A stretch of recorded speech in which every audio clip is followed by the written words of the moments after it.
Un père avait une petite fille. Chaque jour, il la portait sur son dos et la conduisait à l'école. Pas de voiture, pas de vélo, juste ses pieds et l'amour. S'il trouvait un bonbon, il le lui donnait. Quand elle rentrait à la maison, il l'aidait avec ses devoirs. Il cuisinait pour elle, l'embrassait bonne nuit. Il disait toujours qu'il allait bien. Les années passèrent. Elle eut 7 ans. Elle apprit à écrire. Une nuit, la police fit une descente dans leur maison. Ils dirent qu'il était suspect dans un vol. Ils fouillèrent partout. Les tiroirs, les sacs, la petite cuisine. Puis un officier trouva un petit morceau de papier.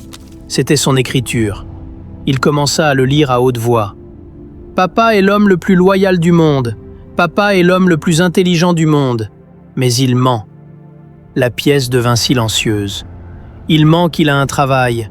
Il ment qu'il n'est pas fatigué. Il ment que nous avons tout. Il ment qu'il est heureux. Le père baissa la tête.